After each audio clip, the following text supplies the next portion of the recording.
Mi gente, you already know who it is. It's the radioactive Papa Danny Limelight, United Wrestling Network World Heavyweight Champion. And make sure you tune into the Alliance blog every week.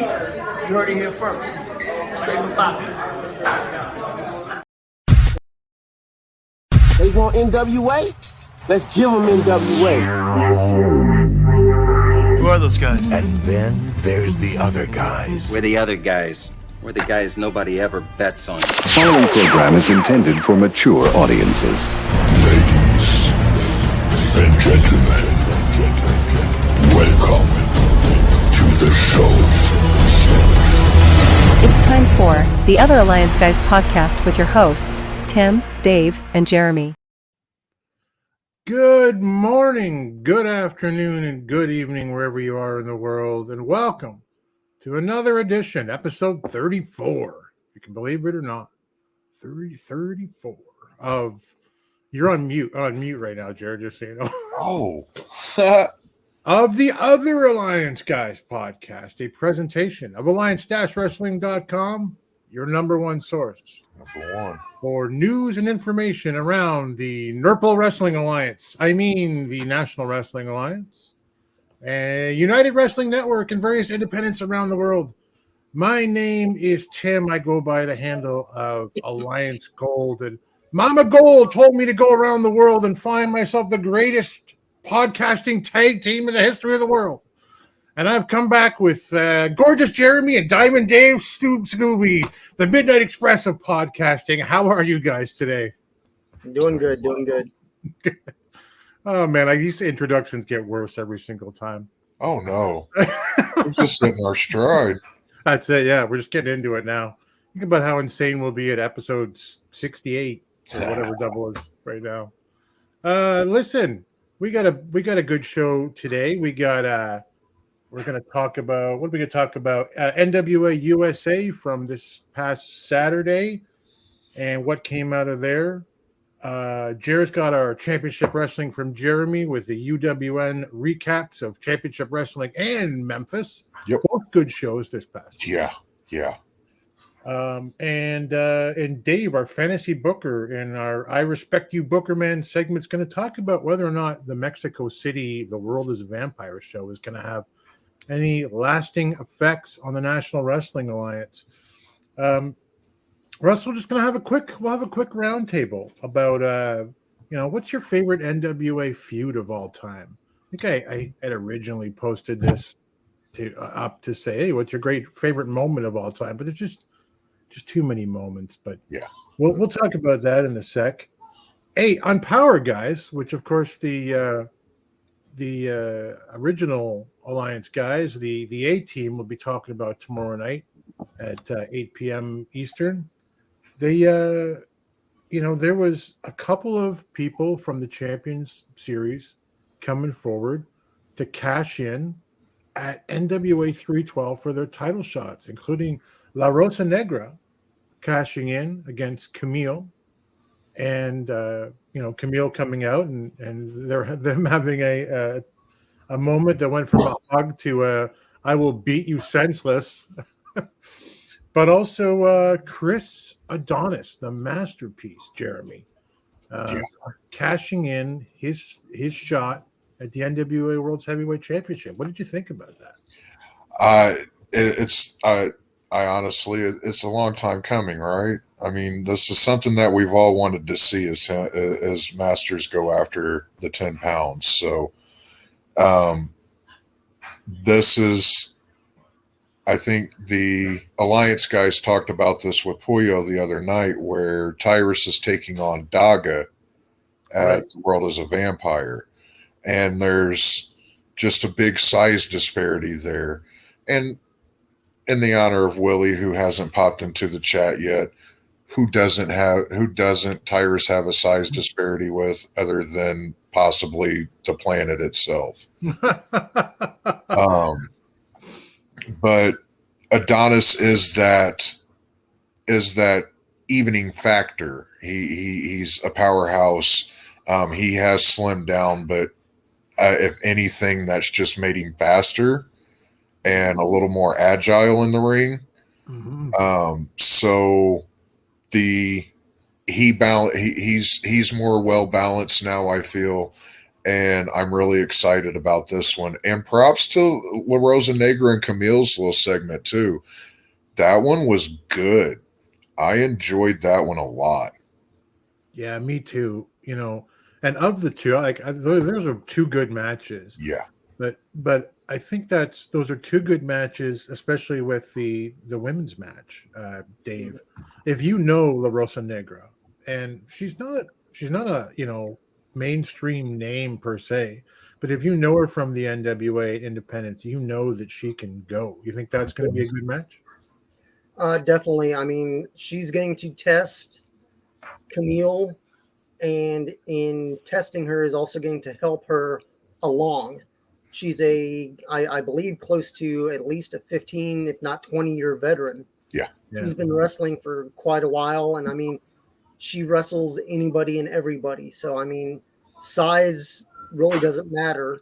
Yep. That she's going to make herself as well as Camille look good in this match. Yeah. But it's one of these things of who knows what's going to happen depending on the Mexico show. It's true.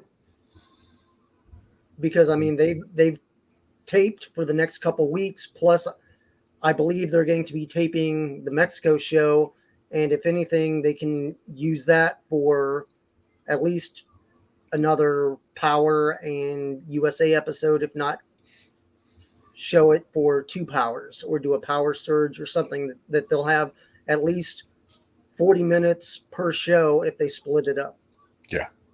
Yeah, it doesn't sound like it's going to be a long event, but it does sound like it's going to be a pretty good card from top to bottom. And I've also heard that Billy and whoever the powers that be with AAA want to continue working. Yeah. So there's several people that can float back and forth.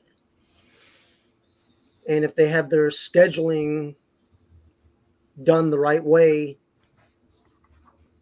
both organizations, I mean, who wouldn't want to see Chris Masters in AAA? Who wouldn't want to see Camille head down there again? Right. I'd like to see Sam Adonis is down there, right? Yeah. El Rudo. Yeah. I'd like to see him come back up. So, I mean, if they can float stuff back and forth and get a storyline going between the organizations, they can highlight it on the TV shows if they want to, or they can wait and build it up to another pay-per-view. Sort of a forbidden door kind of thing south of the border. Yeah. Yeah. Man, that'd be great. You're coming up with the ideas already, Dave. Yep. Well, listen, let's talk about man, the chat's quiet today. It's so quiet out there. Speak up if you're in the chat. Let's talk about something off the top of my head. And I'm going somewhere with this, and you don't have to have a definitive answer as to what's the greatest NWA feud of all time. But sometimes I like to take weird general topics and say, let's see what we can equate them to in the modern day. Okay. Like, what's the best feud? NURPLE. Let's twist it and see if we can make it happen today. Let's cripple that nipple. Yeah. I You saw know, that. listen. I was just like, okay. Listen, for me, it goes back to the 80s. Sometimes you'll see comedy movies and they'll say, like, in the 1980s, all this happened. Then for a long time, nothing happened. And now this. Yeah. And it feels that way around the NWA sometimes. Obviously not true. Lots have happened, just not on the same scale for the NWA up to this point. But like, I always think about things like, for me, it's Magnum TA and Tully Blanchard, and ending up at Starrcade 85 and that I Quit match, and also like Roddy Piper and Greg Valentine and the Rock and Roll Express in the Midnights. Like, I'm a tag team. I like tag team wrestling better than singles wrestling.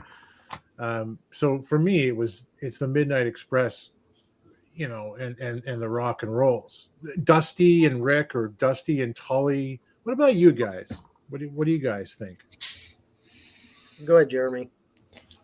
Mine would probably be Rick and Sting, because Sting was a guy that I was growing up with. That was the face of the WCW at the time, and the NWA in its early incarnation together. And that one was one that I Sting was one of the first like white meat baby faces that I ever really liked. I was always a heel guy. Right. I always liked Ric Flair. I always liked Roddy Piper, the Iron Sheik, Bobby the Brain Heenan. Those guys always intrigued me because of the links and tactics they were willing to go to remain in their spot. But that one was the first one that I was a big fan of Sting, and I was also a big fan of Rick. And that was my favorite feud. Yeah. Yeah. With that feud, for me, it was like, it felt like Sting might, as white meat as you say, as he was, and he was the whitest of meats, you know, that he might take it. Like, yeah, could this actually happen? Yep. You know, I actually just saw an interview from years ago with Barry Windham where he said, me and Rick used to have to tell Sting, you got to do that, you know, woo, you got to do that. He wasn't comfortable with it. He didn't want to be this outlandish guy. And we're like, no, you got to feed into that, man. That's your thing now. Just super humble guy, man. And in a business of personality, it's just that nice little oxymoron, you know. For sure. What about you, Dave? What's your favorite feud of all time? Well, it goes back to 1989, trilogy over 4 months. If you know, you know, it's Ric Flair and Ricky the Dragon Steamboat. Yeah. Yeah. And I mean, it was Chi-Town Rumble, Clash of the Champions, and then Wrestle War, which the pay-per-view itself wasn't much, but that match, I mean, it's one of these things of Flair had to wrestle because he couldn't do all the underhanded things. Granted, he still did. Yeah. But you saw the better Ric Flair wrestler than the dirtiest player in the game. Right. That when you're going up against somebody that can do the things that Steamboat does, it's amazing. You know, and that's, I don't know why I didn't think of that one first myself. Well, that's good on you. But when they talk about, you know, the best matches that young wrestlers should watch or you know, newer fans should watch, they go to those matches. Flair Steamboat is the standard of which all other matches are, you know, are compared to. I mean, 3 matches over a 4-month period. It told a story. There was background behind it. There were title changes. Yeah. And I mean, it's not like Flair needed to be made, but it made him more of a all-around wrestler than quote unquote the dirtiest player in the game. Right. It was one of those things that we're just going to have a wrestling match and may the best man win. Yeah, steel sharpens steel, as they say. And right? I'm just like, man, that's just it's crazy to think that was what 35 years ago, 34 years ago, something like that. I'm just like, wow. You know, my heavy wrestling fans, like we all are, Steamboat's considered one of the greatest of all times, but I don't get the impression, like, when the top 10 list of wrestlers is made up by your common fan, not that we're greater than the common fan, but you know what I mean. People don't watch it every week and all of the different stuff. Steamboat's not normally on that list, and it seems like only because of the oh my god, she's so cute. She's so cute. That's hilarious. It seems like only because of the choices he for what he wanted in his life, right? Yeah, yeah. J. Cal says Freebirds versus the Von Erichs. Wow. Yeah. Yeah. Yeah. Yeah. It's a great feud, and it, like, you know, I'm so far geographically removed from it that it was captured for me in the aftermags, and I would just be like, you know, what's happening down there in the days before the internet? Yep. The Freebirds were so compelling, and the Von Erichs were so, well, white meat babyface. Mm-hmm. And yeah, it was incredible. Oh, there she is. Hello, hi, nice to see you. She's looking at everybody. Yeah, Hello. she's on the TV. She's super cute. You know, the reason I brought this up was, how do the feuds of today in the NWA, which of course is a different NWA, Yeah. how do they stack up? How do they compare? And if they don't, why don't they? What do you think, Jeremy? Do you think it's nostalgia that's the reason why the 80s feuds were better, or are they better? Or is it something else? I think they were just produced a little bit better, I feel. They had a little bit more time to breathe and be fleshed out. Not everything was rushed, you know. Right. While we got the Flair Steamboat feud, and that was 3 matches in 4 months, that had been simmering for a long time. Mm-hmm. And you look back at the Von Erichs and Freebirds, those were told over months, if not years. Right. You know. And I think it's just a time frame thing now more than anything. Everything is a single serving. Here you go. And now move on to the next thing. Because that's kind of what society pseudo wants. But then you go into message boards and onto our Discords and podcasts and stuff, and the fans still kind of want that long-term storytelling. I think you hit on exactly where I was going there. You got there before I did. What's the number one most anticipated feud in all of wrestling in North America right now? It's got to be Roman Reigns and Cody Rhodes. And a story that they've been telling for, even when Cody was off, they were telling it in a way for months.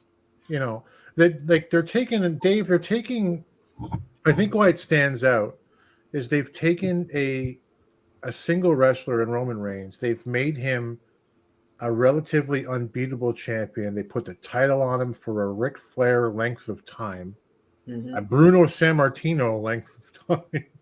Maybe that's too far. And they have built something up over the last, I'm going to say, year. And that seems to be the difference for me. What about you? It's one of these things. I mean, like Jeremy was talking about. Nowadays, I think they rush it because everybody wants instant. It's one of these things that if you're old enough to remember not having a microwave and having to cook everything on a stove, dinner took a lot longer to fix. You couldn't just open up green beans and warm them up in 2 minutes in the microwave. It took 5, 6, 7 minutes on the stove. Then you'd put it in your little crock pot or whatever, something to keep it warm, and put it in the oven. It's one of these things. People want instant gratification nowadays. Yep. That it's one of these things of, I remember when you went to McDonald's, it was a treat. It wasn't I'm going to McDonald's today and then I'm going to Taco Bell tomorrow for lunch or whatever. It was something special. And that's the thing with the way TV was done back in the day. They could film and nobody knew because you didn't have, I mean, you had the sheets, but unless you knew about them, you didn't know what was going on. And it could be one of these things depending on what territory you're in. I mean, perfect. Like Bully Ray in the NWA, people cheer him. In Impact, he's the bad guy. Right. He's the same guy, same name, different character. Right. But back in the day, I mean, Harley Race in the Kansas City market would be cheered. If he went down to Atlanta and he was going against, even when he went against like George South, oh, you're a Midwest guy, you're coming into the South territory. Boo. Right. It's one of these things that you didn't know unless you followed all the different territories what was going on. Yeah. And I mean, nowadays, to tell a long story, I like being able to tell a long story, but I think people are so spoiled in instant gratification that it's hard. It's difficult to put a story out there and have people wait on it. Yeah, I agree. But, and I'm not arguing with you, I'm arguing alongside you, but what is the most popular storyline in wrestling? I don't watch WWE and I want to see that match. Yeah. I mean, and that was something that I really enjoyed about NXT before they did the 2.0 and all that stuff with the DIY storyline between Johnny Gargano and Tommaso Ciampa. And I can't stand Johnny Gargano. He's a dull, boring wrestler, but that was a really good, long, drawn-out story. And there were a bunch of those during that era. Yeah. You know, and now Triple H is in a position that he's able to do that stuff on the main stage. And I hope that it's something we get to see more of on there. Because I still watch all of it. I ingest as much wrestling as possible. It's a healthy diet. yeah. Yeah, it's still good. You know, we live in a world that allows us to complain about things instantly. And that's, in a way, that's part of the problem. Jake Cal called it wrestling attention deficit. Yeah. Yeah. You know, like if you're microwaving those green beans that you mentioned, Dave, how many times have you stood in front of the microwave going, how long is this going to take when it only takes 2 minutes? Yep. Right. Everything just changes. But, and you look at what goes out there on the social media market, and, you know, even with the Alliance blog, if you check out YouTube's, the Alliance blog's YouTube page, the shorts that they just fly off the shelves, so to speak, right? That's what gets clicked on. Jay's got one from Crash that has like 49,000 views on it. I don't think it's a year old. Like it's just, you know, that's the stuff that gets the hits. But I still kind of maintain, and I hope someone from the NWA kind of, you know, listens to people maybe telling him this, that if you draw something like this out, you could get a Flair Steamboat, you could get a, you know, Midnight's Rock and Roll out of something. You know, the UWN frankly does a better job at this right now than the NWA does, and especially in the tag team market, I find they provide you payoffs every week. Yeah.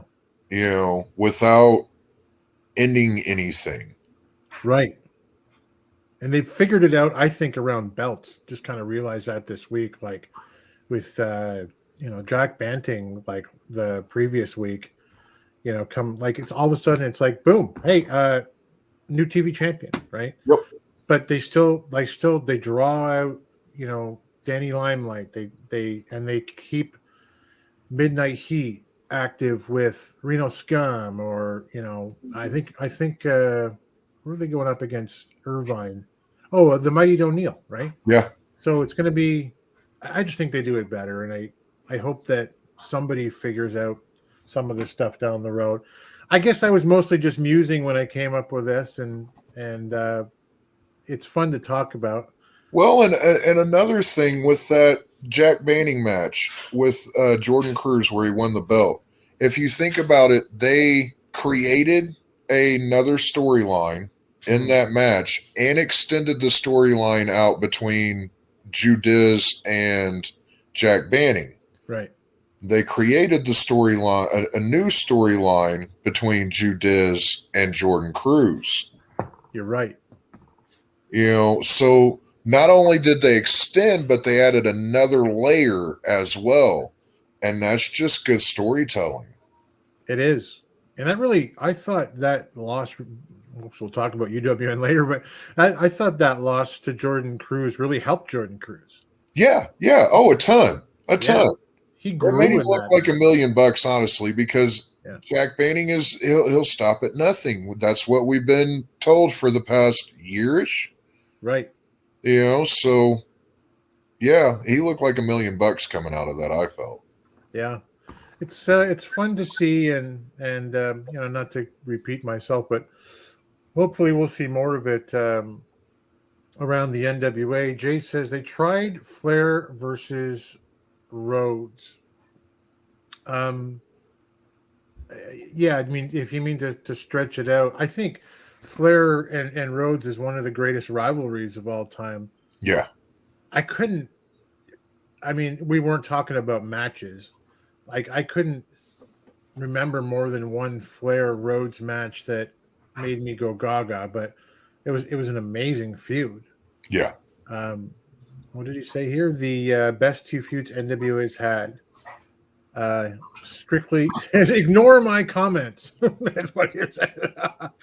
Strictly business, probably what he's saying. Anyway, we'll figure that one out later.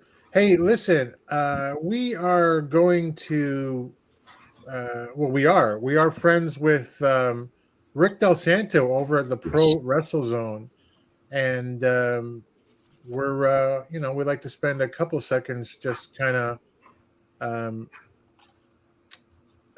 putting Rick over. So just watch this for a hot sec. PWZ Podcast with Rick Del Santo. For all your wrestling reviews, interviews, and news, Rick covers the United Wrestling Network, the NWA, and the Northeast region of the United States independent scene. PWZ keeps you in the zone.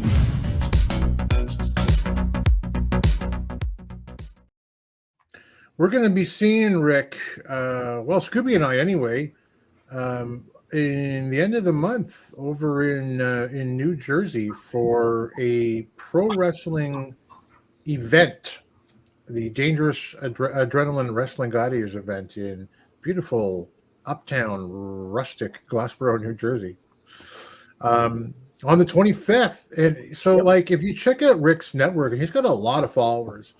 Rick is very prolific. He's got a ton of interviews from independent people all around his area and beyond. And it seems like every week there's one, there's two, there's another one coming, and hopefully he'll get more up there. Hey, Willie, I just put out a post, man. Where's Willie? Someone check on Willie.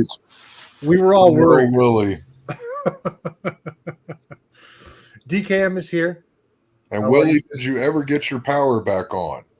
I know I think it was Saturday or Sunday in the chat, and in one of the chats he said that his power was still out. So I'm hoping that he got that back on. Well, I mean, he's here, so I would. Yeah, this is true. Yeah, well, maybe he's plugged in at a Starbucks somewhere. I don't know. Jay's match, back to that match of discussion we were having, Murdoch versus Aldis and Pope versus Tyrus, I think he's saying, are the only two real feuds of I'm guessing the Lightning One era. That kind of compare. What did Willie say? Coward Cardona and Halston. Nobody is going to be in the reboot movie of reboot. Bro, oh geez, I'm sorry I put that up. I need an editor. Hey Carlton, really just threw me off completely, and now I'm like, what's up, Carlton? Good to see you. Good to see everybody. I see lots of people in the chat right now, so thank you for being here. Therapy's a good thing, though. If it runs long, that means you were getting work done, bub. I had my therapy session today. I feel better. Yeah, therapy's amazing. Yeah. Yeah, that's what it's there for. Hey, listen, let's go and let's talk about NWA USA, Saturday, February 25th, this past Saturday. It is the great nipple incident of 2023. And yes, the purple NURPLE is far superior to the heart punch, I feel. Thank you. Joe Alonzo definitely needs to work that into every match now. Yeah, maybe he should set up for the purple NURPLE with the heart punch. There you go. Maybe that's something we should ask the chat sometime. What's the worst finisher of all time? But for my money, it's the heart punch. I also hate the spear and the choke slam. But anyway, mine's the coup de grace. Yeah, double stomp. I could see it if he was a guy Tyrus's size, but you weigh like $150, bub. It'll upset me a little bit. Willie's power's back on. Sorry. There you go. And as good as Aaron Stevens and May Valentine. You guys have to talk about that tomorrow. That's not our problem. Yeah. We have our own problems, but this is an okay episode, I think.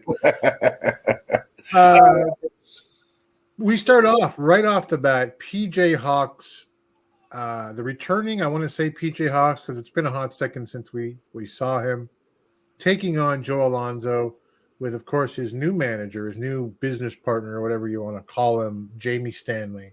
Yeah. I'm an unabashed Jamie Stanley fan. I think he's got everything.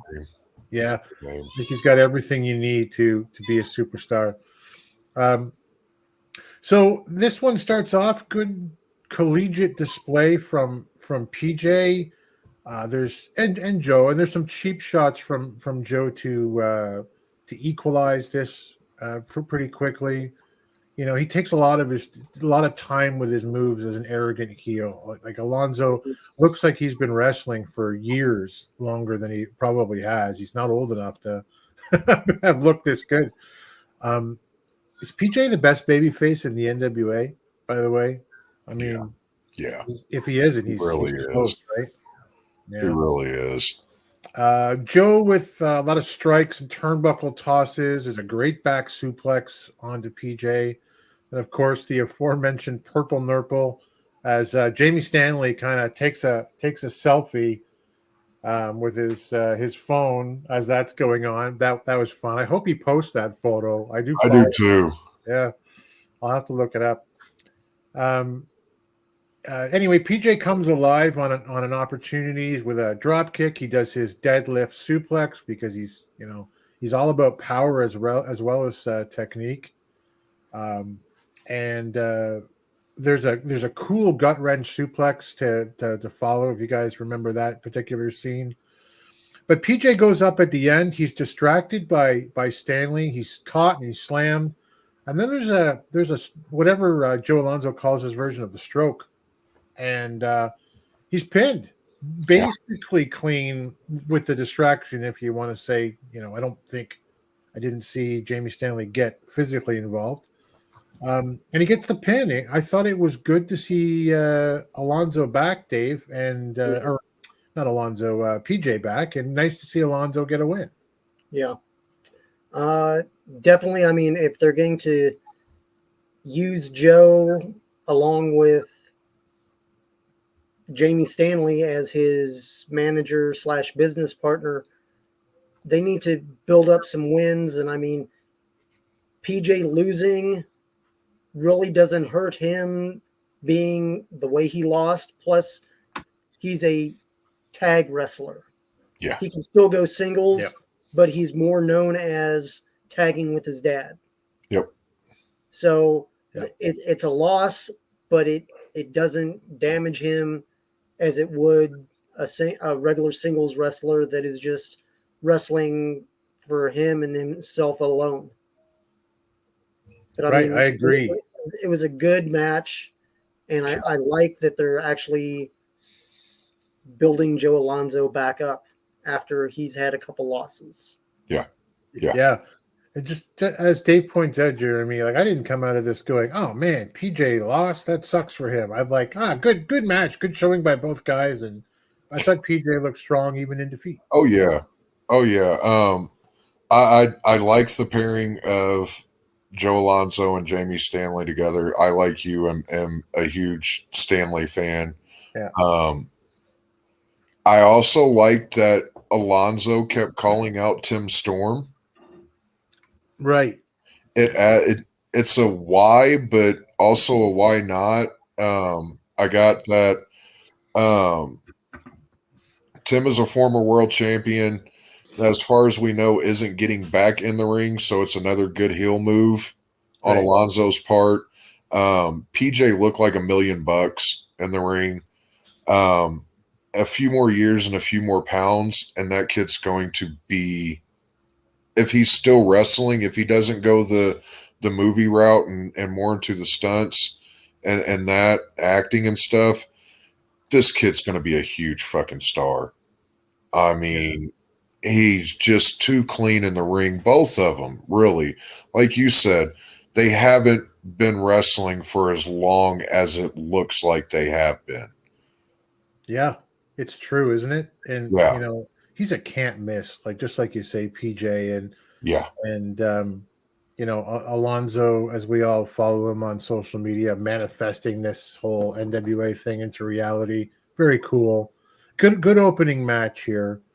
You know what I love? You made me think of this, Jer, was what Joe does is like someone will be down and he'll crouch beside him and he'll like smack him in the head and he'll say like, "Get up and fight me," or whatever it is that you're going to do. And there's so many dynamics that you can do with that. Like if you get, I'm not saying Tyrus, but a character like Tyrus or Trevor Murdoch, like you do someone to him and watch him come alive and tear a guy like that apart and an amazing comeback. Yeah. I mean, he's a great heel. And I had kind of thought he when he'd come in and he'd be a face, Alonzo. He was that in the beginning, but he's certainly coming across as a good heel. Kyle Davis is at the podium with Bobby Fulton and the Fixers. You know, good to see Bobby Fulton. And you know, looking full of energy for this segment. Yeah. So Kyle kind of says, "Hey, listen, Bobby, with you're a former champion. You know, can you talk some sense into the Fixers around this tag belt scene?" And he's like, "Guys, I'm a former champ. You've stolen these old U.S. tag team titles. They're not even like the belts anymore. It's disrespectful to the NWA, and it's disrespectful to all of America," which seemed a little a little beyond maybe the pale. But Bradley gets into it with him, and Fulton kind of starts to take off his jacket, thinks better of it, thankfully. I thought that was the perfect thing to do, where he kind of takes his coat off and he goes, "Well, you guys are pretty big," but he's going to go get a tag team to take on the Fixers and make them show some respect to America, Dave, I guess. What did you think of this one? It was a good overall promo, with the exception of possibly saying, "Well, I'll find some guys to take you on next week. Give us a timeline." I was expecting, I really didn't look to see what was on the show. I'm like, well, cool, we'll see the Fixers wrestle and maybe see what's up. It's just little things that they could make adjustments on, where even if it wasn't said, Joe could come back and say, "Hey, welcome back to the show. We just heard from former champion of the NWA, Bobby Fulton. He's getting some guys together, and in the next coming weeks, be on the lookout for the Fixers versus who knows. We'll have to wait and see. Let's go to the ring. Boom. Yeah. It's just little stuff like that that make it make sense. Yeah. Yep. You know what? I immediately thought, well, hopefully it's the Now that would he'll go and get and bring in, because I want to see the Now come back. But whoever it is, Jeremy, when I was a kid, they brought the $1 million belt out with Ted DiBiase because he couldn't have the world title from, I don't know. I think he bought it from Andre, and then it was taken, and that whole thing happened. Yeah. They made the $1 million belt, and I thought, I don't want another belt, even if it's unofficial, for people to fight over. And the only thing I don't dig about, I mean, I guess it's the whole basis for the storyline, but is, do we need an 11th belt? Like, even if it's unofficial, for the Fixers to have a focus on somebody, or are you looking forward to whatever happens now?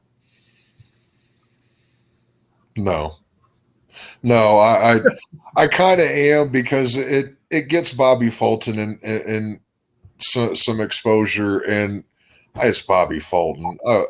I love that guy, and whenever he started to unbutton his jacket and everything, I was like, oh, bro, I totally love you for wanting to go, but please don't. And whenever he stopped, I was so happy. Yeah. But I loved that, though, because I really felt he was ready to go, and it's an interesting dynamic. It adds a little layer. Do we need more belts? Fuck no. But we're getting more regardless, because we don't own this. We're just the fans of it.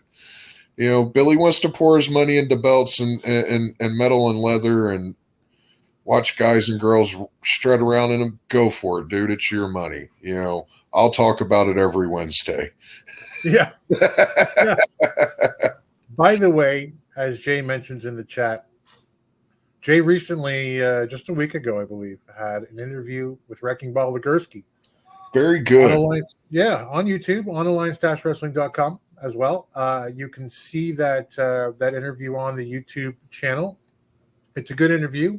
He got that set up through Dangerous Adrenaline Wrestling Gladiators and Dr. Zirconium, and probably Jaden had some involvement on that as well. But it's a good interview, and very good. He's had a bunch of good interviews actually in rapid succession, and I'm sure there's more to come. He even broke Legursky for a moment. Yeah. Which was fun to see. Yeah, it was. Hey, Willie says Bobby Fulton should get the Skull Crushers to beat up the Fixers. What do you guys think about that? Yeah, sure. I like that. Yeah. What is this? What's Willie saying? Billy Corgan should increase his roster instead of creating more belts.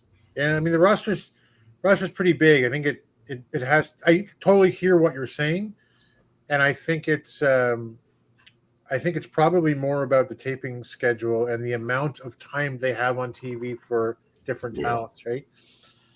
And I mean, I don't know anything, but I've heard that that's going to improve this coming year. So we'll see.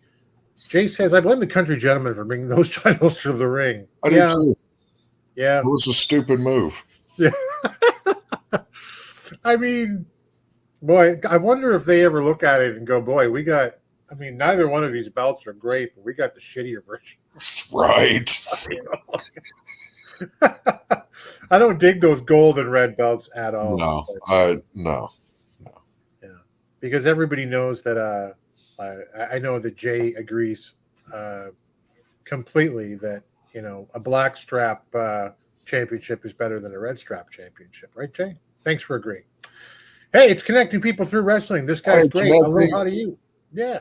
Yeah, welcome. Good to see you. We're going through NWA USA, and where are we at? Oh, May Valentine is with Psycho Love, Angelina Love, and Psycho Boy Father. Jeremy has given his review. Dave will give the Democratic response. He says you've been making waves, but with your recent pay-per-view losses, against Latimer and Camille, have you been humbled? I cracked my neck to get through this one. Angelina Love's like, oh, you're, channeling Shiki. Is that what you're doing here, May? You should. She actually says the words, are you speaky wrestling? And I went, oh, Yeah. I mean, Yeah. Anyway, it was gross. She basically says, show some respect to Fodder. He talks. He's fine. He'll fight anybody, anywhere. Yeah. I don't know. Jeremy, what did you think of this segment with May? I can't stand these two, and dude's a full-grown man. Put some fucking bass in your voice. Yeah, you're absolutely right. He honestly sounded like a teenage punk trying to talk big, and I didn't even laugh. I just was glad that it was over as quick as it was. Yeah, it was not a good, as quick as it was. That was the best part about it. But yeah, Dave, what did you think? I just moving right along. Figure out what to do with him. Yeah, and what they're doing. I mean, if he's doing an open challenge, if he's open to anybody, hell, it's not going to be face versus heel. I'd put him in the ring and say, okay, you think you're the psycho? Put him in the ring with Homicide and see what happens. I like that a lot, Dave. But I mean, if you're going to do an open challenge, be ready for anything. Yeah. I mean, he's not a bad wrestler, but I'm not sure what direction they're going with him with the Psycho Love and the mixed tag match and that kind of stuff. So I don't know, but I mean, they need to figure out if they're going to push somebody, push them the right way. Yeah, I was Jay and DK and Jaden will cover Power tomorrow. There was this moment on Power yesterday where they come out, and Kyle Davis is great. Like, I love Kyle Davis. He's got a great voice. Talk about bass in the voice, and he's like, Psycho Boy Fodder, or maybe it was Psycho Love or Psycho Love, and the place is dead. Yep. And look, I'm not blaming the talent, but you have to own some of that when you're wrestling, and the booking has to own some of that. And they, like Dave says, they've got to figure it out. You're smiling because Dodi Kusamonto, our friend, is in the house. Don't remind Billy about mixed tag bullshit. Thank you, Dodi. Yeah. Do not want to see that, Billy. Don't want any mixed tag stuff. No. If by chance you're watching. But let's power through that one because we do have a women's television title tournament match up next as Samantha Starr takes on Ashley D'Amboise. And I've heard her name pronounced several different ways, but I'm pretty sure it's D'Amboise. Yeah. She starts strong, Ashley does, but she's wrestling in a disrespectful fashion. She pins with her foot. She dishes out a lot of slaps. Real brawling style on Star. I thought Ashley looked great, and I'm sure everybody is saying that she's picked up a contract with AEW now. Really? Yeah, I saw it a couple of days ago. Awesome. She's been offered a contract there. Star wins a fist fight. She takes control with, I don't know what to call it, and maybe they've named it, but where she kind of traps the head in her legs, and she rolls over, and she starts slamming the face of her opponent against the match. Sort of a face-first rollover. Yeah. I have no idea what it's called.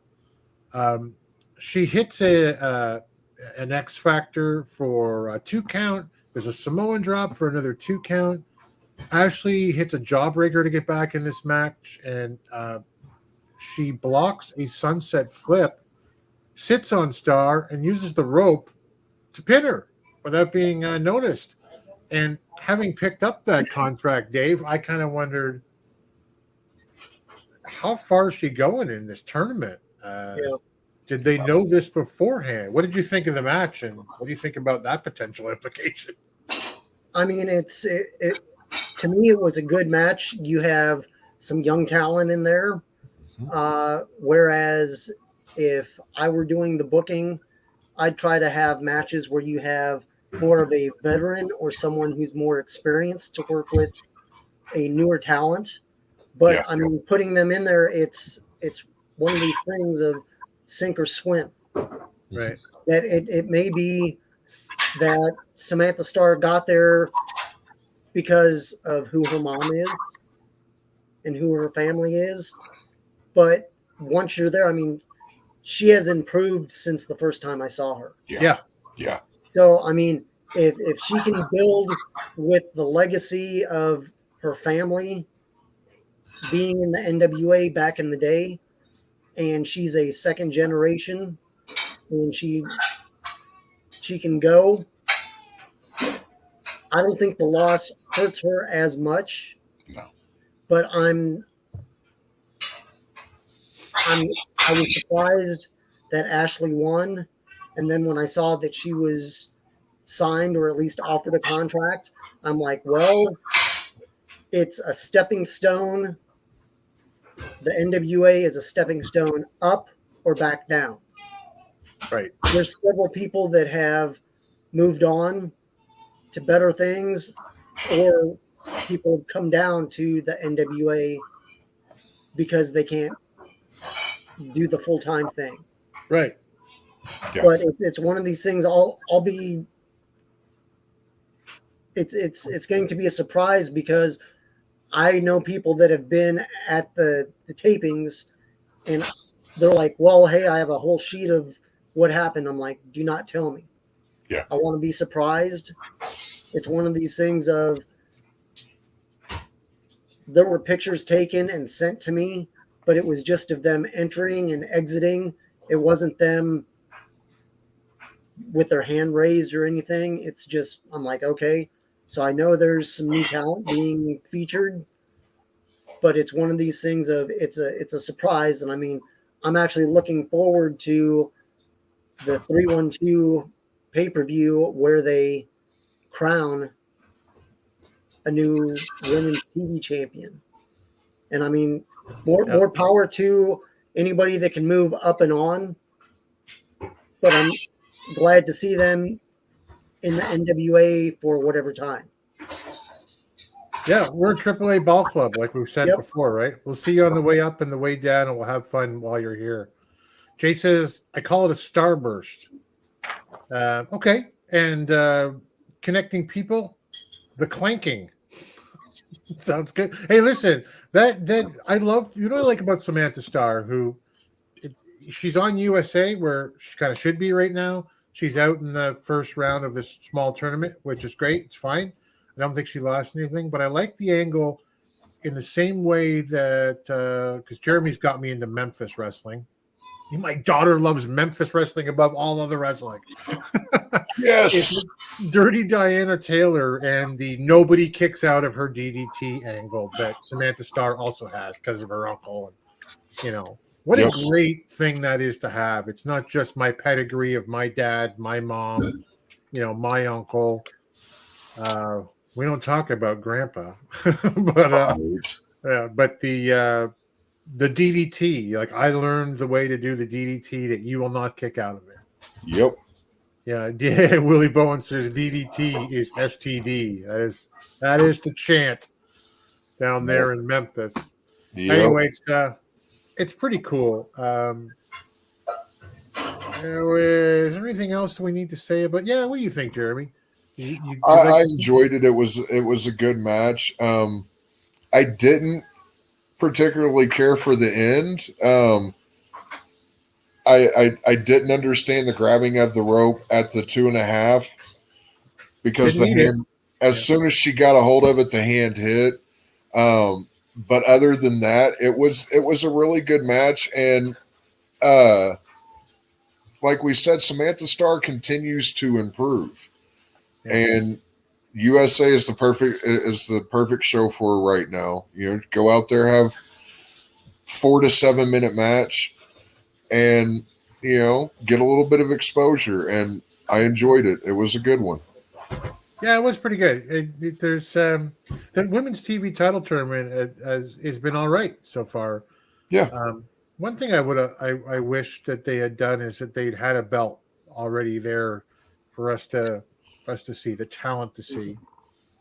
And I don't know anything, obviously, but what I expect is that it's not made yet. Yeah. You know, we'll see it at 312 or something. But I guess we'll find out about that one. May Valentine's with the Country Gentlemen, who, as I seem to say every time we talk about the Country Gentlemen now, I wish that they had been given a microphone earlier in their tenure in the NWA, because I would have jumped on the Country Gentlemen bandwagon, you know. Big Chris Dog was often saying how much he enjoyed the Gentlemen. I'm like, yeah. But the guys can talk, you know. They say now that they're champs, it's not going to be a wrestling matches for these belts. It's going to be a fight from now on. And you know, AJ says, been fighting our whole lives. If the Savages want to fight, of course, Jack Stane and Bulletproof Troop. You know, well, we're going to have you dead to rights. And May kind of goes sideways with this one. She's like, "Have you seen my Playboy cover?" And they become very shy country gentlemen. They say, "All right, I only read the articles, ma'am," and very polite, very shy. It was kind of funny at the end, even though she brought that up. Dave, what did you think of the Country Gentlemen? We're talking to me.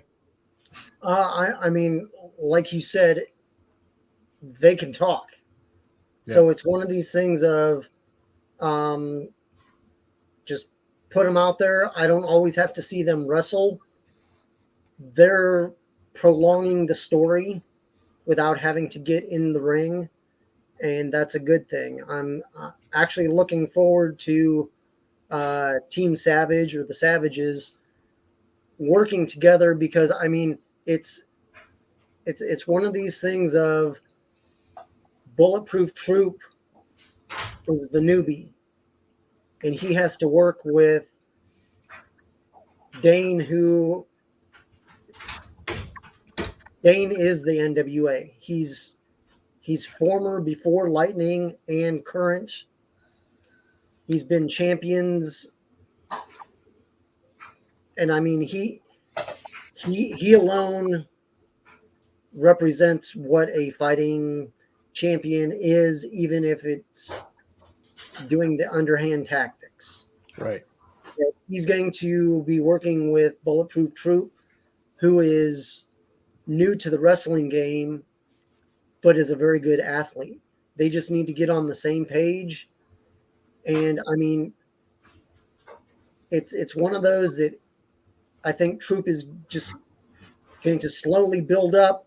He's going to make a mistake here or there, and it's going to cost them until it's actually time for the change, where it all finally clicks and they form the team that needs to be the next champions. Yeah. You know, I think that the NWA has taken the U.S. tag team titles and used them perfectly with the teams, in terms of the teams that they've been on for the first two teams. But Jeremy, I kind of look at Jack Stane, who's, you know, Godzilla Jack Stane, although he's dropped that moniker, but who's been world tag, national, North American, whatever. He's held it. And Bulletproof Troop, who, like, the only person in the NWA he looks smaller next to is Jack Stane. Yeah. He seems so legit. And you stand them in the ring opposite of the Country Gentlemen, I kind of go, Aren't these guys world tag team title material though? Yeah. So, you know. Yeah, but no. Because as you stated, Troop is the young dog in this, and we talked about this last week. He's got what, 13 matches under his belt. Mm-hmm. You know, I think this is the right move for him to go after the U.S. titles instead of the world titles right now, just to see how well that Troop holds up with having belts around his waist if they do happen to get them, you know, because that's a different level right there. You get a title around your waist, it doesn't really matter what title that is. You've got a title now. You have a target on your back. Right. You know, who's going to be looking to drop weapons of mass destruction on your forehead now? Right. You know, so I think that this is the right move. But yeah, to look at them from the outside looking in, they're definitely world tag team looking material, you know. Yeah, it seems to me like if you had Trevor Murdoch with who would be a young guy of Troops, I don't know, Dak Draper or something, and they were like, "Oh, we want the U.S. tag team titles," I'd be like, "Why? Yeah, why would that be?" But you know, hey, listen, it'll be a heck of a hoss fight when it comes down. At least on a tag team level, between those guys are all pretty beefy. So yeah, we'll see how that goes. Willie, just off of NWA USA for a second, Willie is the question of the year. I think Mexico and Australia. Will this be the move to get the NWA back in the international market? I mean, I don't know, but not to parrot Jay as often as I do, but it seems like as big a move as you could possibly make with whatever, you know, connections around music that has opened doors for the NWA through Billy. Like it seemed like when the NWA years ago and went to China and, you know, kind of opened up that door. And now trying to get back into prominence, going to Australia and going to Mexico seems like a really big deal. What do you guys think? What do you think, Dave? I mean, definitely, it's basically making the National Wrestling Alliance actually national and international. That I'm looking at what they're doing in Mexico as a stepping stone. Yeah. That hopefully AAA is willing to allow some of their talent to be featured in the NWA, as well as letting some of the NWA talent be featured every once in a while on a pay-per-view. It's one of these things of working together is better than working against each other. Yeah. You get more traction working with each other than against each other. Yeah. That I mean, there's so many wrestlers that I think could do well in both organizations. Yeah. And I mean, it's definitely a stepping stone. And I mean, I'd like to see them involved with Impact as well. But that may be one of those things that it's down the line. That if we work with AAA and we do good with them, then they can possibly start working with several others. I'd personally like to see what they tried to do years ago when they did like the I don't know if it was like Super Clash or I'm not sure what pay-per-view it was, but where they ended up getting AWA, NWA, several. Oh, right. And Yeah. they just had, I mean, I think it was in Chicago where they did it at one of the ballparks. And they just had the bigger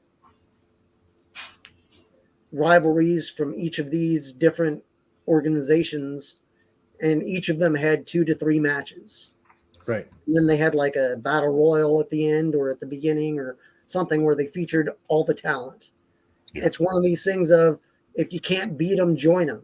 There's no way the NWA is going to compete with the WWE or AEW. But if they can partner with these smaller independents or medium-sized organizations, yeah, you guys can help each other. I mean, pat each other on the back and increase the visibility by any means necessary. I agree. Yeah, Willie says Battle of the Belts be a good idea, Dave. Ric Flair versus Magnum TA. As part of this this whole move, Doty's got some comments on. While this is good, talking about Mexico, Australia, which, by the way, when all this left, they took the UK flag off of the world's title and put the Australian flag on. I bet they're happy they did now. I heard some people online from Australia going, "I'm not watching anymore. We're not on it." Just an extra flag. But he says if this is good, he kind of wants us to temper our expectations. Let's see what happens next. This is more of a music tour with wrestling being a complement to it. But I wish in the future the NWA gets an influx of AAA and Australia talents working for them.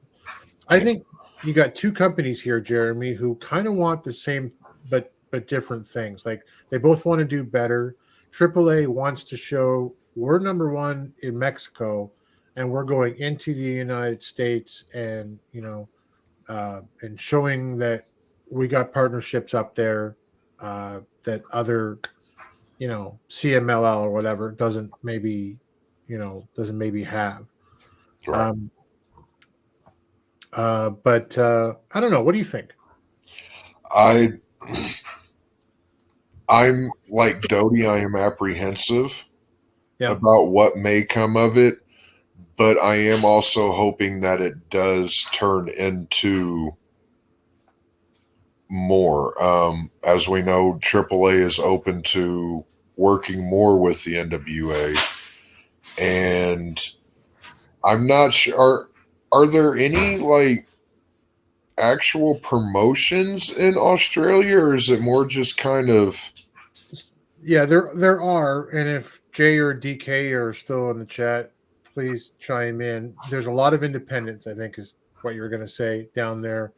I know those guys even got a friend down there who has had a successful promotion. Yeah. But there's no AAA, right?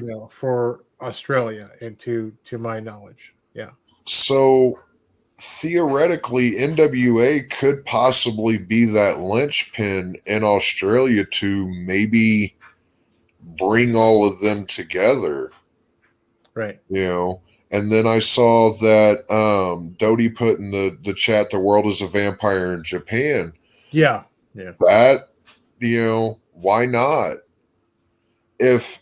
If the music is what got him the money to be able to buy the NWA to begin with.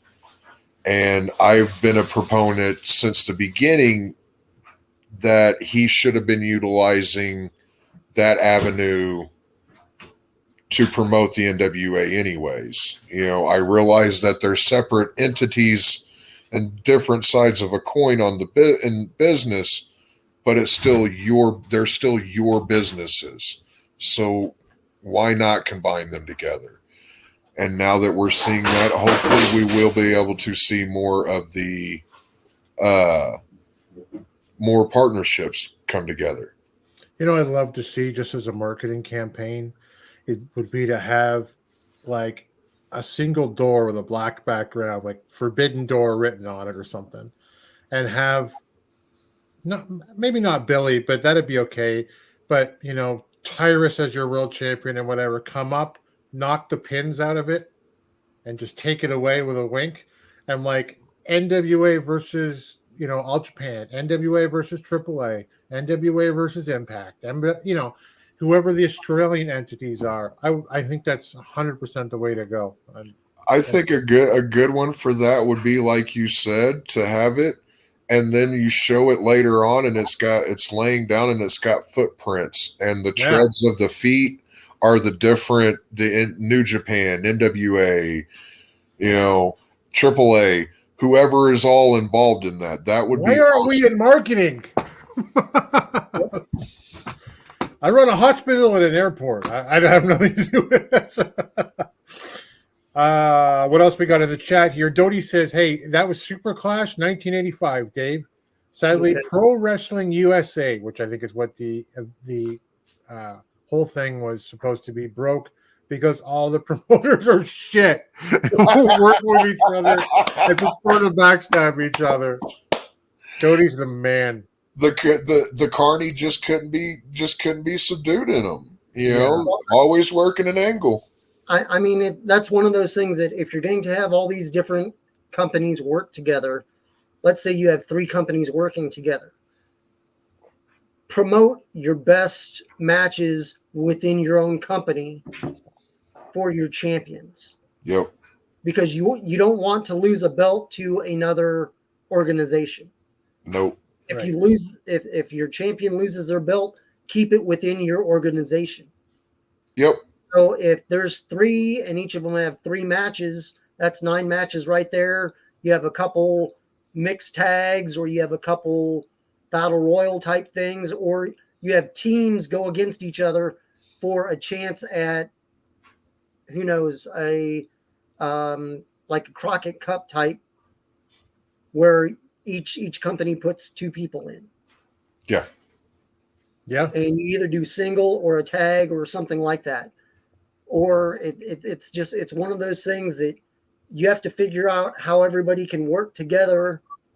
And even if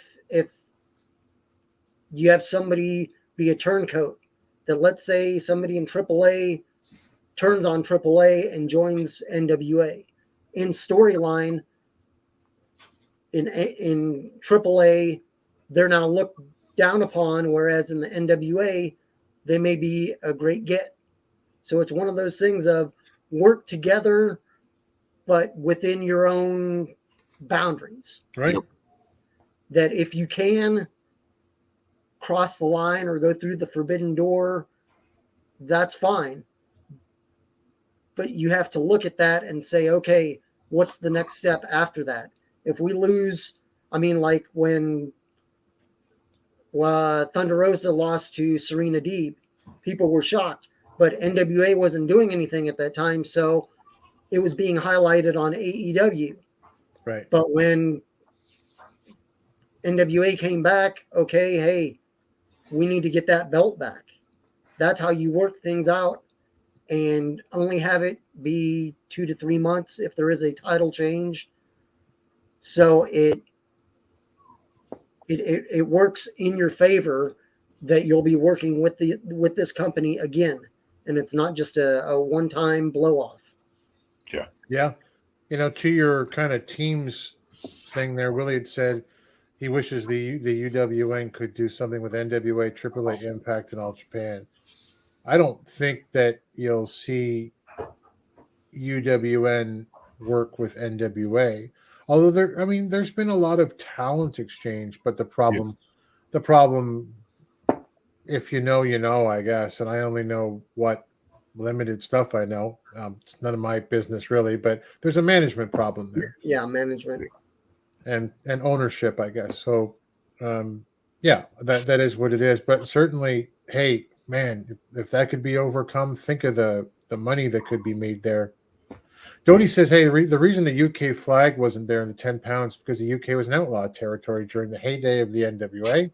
The 10 pounds was born while Australia was represented in the NWA strongly with original WCW. Dodie knows his shit, man. That is absolutely true. Yeah. What else did Dodie say here? This is the problem of promotions working with each other. It looks cool on paper, but pro wrestling is fixed, and no promoter wants their guy fixed to lose against their competitor. I kind of wonder if, back in the day before kayfabe was completely, thrown out the window.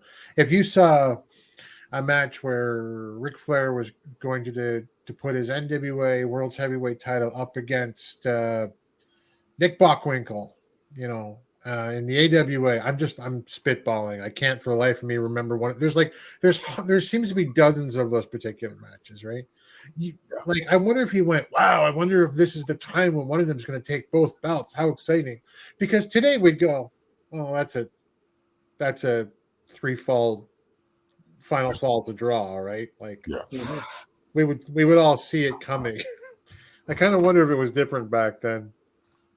Willie says, Dodie, each promotion puts their champions against their own number one contenders in each match.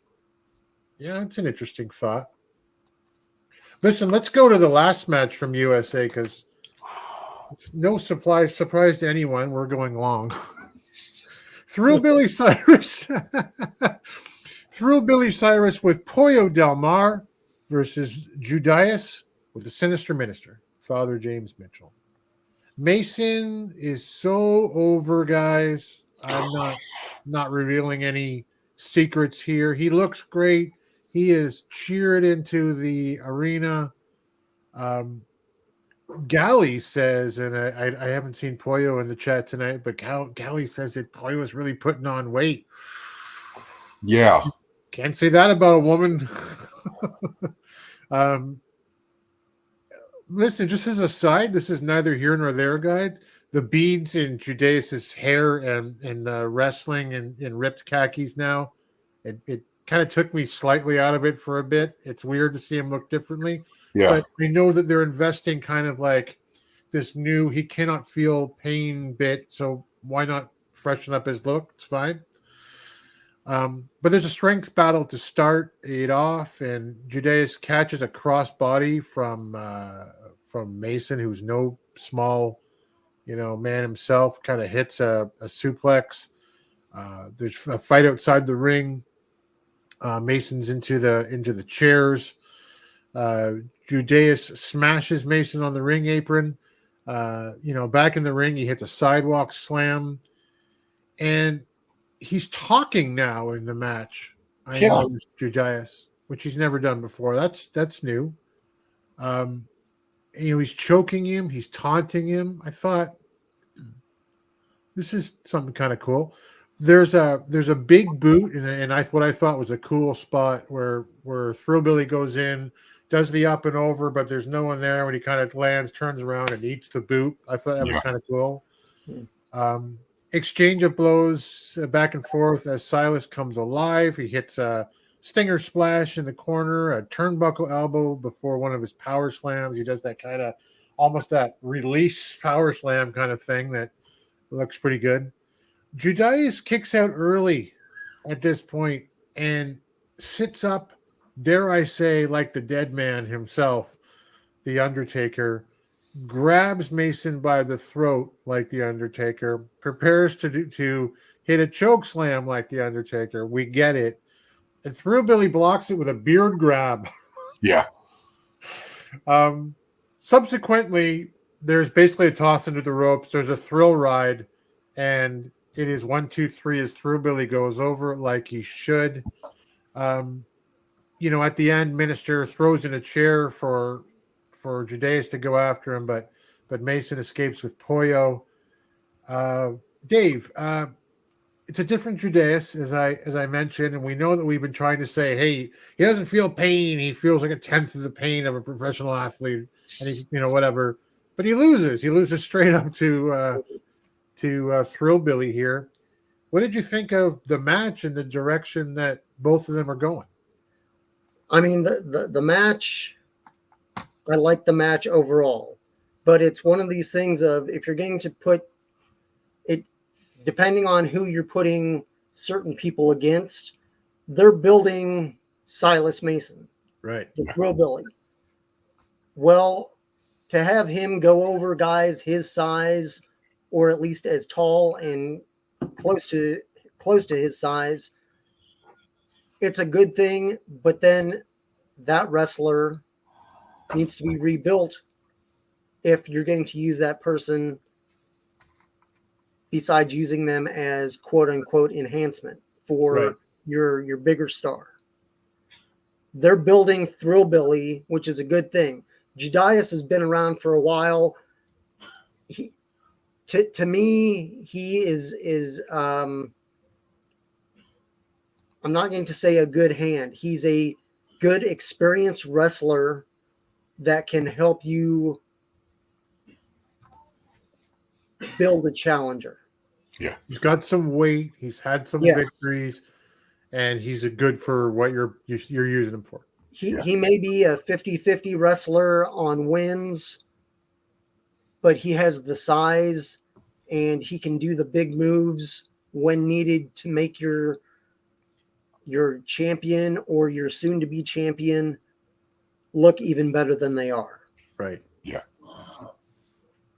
Yeah. You know, I think that's perfectly what it is. It just feels weird to slightly change his look. Jeremy, slightly have him talking, give him more of the dead man routine, and then he loses straight up. It almost seems like a shame in a way. But what did you think? When he came out with the hair, all I could think of was Hanky the Christmas poo. Mr. Hanky. Oh, yep.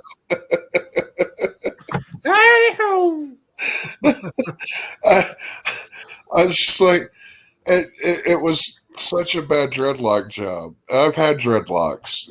Mine weren't much better, but they were a little bit cleaner than that. They didn't look like poo hanging from my head. But other than that, I enjoyed the match. It was a good hoss fight between the two of them. I'm kind of like you. I'm confused. Why repackage the guy a little bit to have him lose like that? Yeah, unless he comes out and chokeslams Pollo next week. Like, I don't know. But but I put that in my notes that it felt like it was left a little open-ended on that match whenever Father James Mitchell threw in the chair after the fact. Right. So maybe we could see more of this down the road, and I wouldn't mind it. Judias is somebody that when we started doing this, I wasn't very high on. Right. But I kind of dig this new character a little bit, so I wouldn't mind seeing these two hoss fight it out for a while. Yeah, he's 25% more interesting for me just with those small changes. Yeah. It would be nice if they put him in something he could win, but I think Doty's nailed it on the head. He's been around for a while. No disrespect to him, but I never know why he should be there. He's bland and he lacks fire, almost the same as Scion. This is true too. The only thing about that I agree with this completely, right? The only thing that's wrong with Scion is that he's Scion. Yeah. Without that mask, or if I may, with a different mask, he's a much more interesting person to me. Yeah. A different mask would be perfectly fine, or just let him come out there as him. Both of those characters, aces in my book. You know what I was thinking earlier was, I think everyone kind of expects that someday when he breaks up with Austin Idol, that it'll be a I'm not your father situation. And kind of seeing that coming sounds a bit, tropish almost. I think it would be more fun if it were I'm not really your son. Right? I used you to get titles because I'm this guy. Yeah, I think that'd be more fun. I was thinking the same thing. Yeah. That would be a lot more fun. Yeah. Willie says Adonis is facing Scion on the next Power. Ooh. Okay. That's interesting. I did see a tweet today saying the saddest thing from Scion, saying the saddest thing I've heard recently is that Chris Adonis didn't cash in with an attempt for me. How sad he was for that. But be careful what you wish for, I guess. Right. Hey, that was USA for this week. it was a fairly decent show. But let's go over to Championship Wrestling from Jeremy, bringing us all the news, excitement, and action from the United Wrestling Network. Championship Wrestling presented by Car Shield and Memphis Wrestling. Over to you, my friend. Oh wait, no, we're good. Sorry, I gotta get a video for you. We need a video for this, but anyway, go ahead. We're starting off with Memphis Wrestling today. This is episode 105, part 1 of Super Bout 2. This is a 3-parter. We've got Dustin and Maria Starr is back on commentary. We've got start out with the Gun Show, Bret Michaels versus Ray Collins. As the match starts, the Gun Show tosses Ray Collins from one corner to the other with ease. Then just picks Collins up and leaves him hanging in the air for a good 45 seconds or so before suplexing him onto the mat. He then whips Collins off of the ropes and delivers a spine buster before ending it with a Gun Show lariat and a pin for the 3. Just a mauling of a match. Ray Collins was definitely deserving of it. After the match, Dustin talks to Michaels about his upcoming match with the Master of Fat Jitsu, K. Toomer. The Gun Show says that he's going home with the title, and this brings out K. Toomer to address the Gun Show. He says that the Gun Show has been doing this for 20 years and has earned everything he's gotten, but now he has an opportunity and he's going to take it because it's his time. I love this type of angle. Where two guys who are faces, they just happens to be the two most over guys in the company. Yeah. And they just, hey, I respect you, but that's going to be mine. It's cool for this show. And for as much as the crowd is behind Bret Michaels, they're just that much more behind Toomer. Yeah. And I really feel that they'll have some upset fans if he doesn't walk out of there with it. Yeah. So it to me, it has to happen, and I'm all for it. Yep. We then go to a match with Big Trouble Ben Bishop, and this is the finals of the Cobra Cup.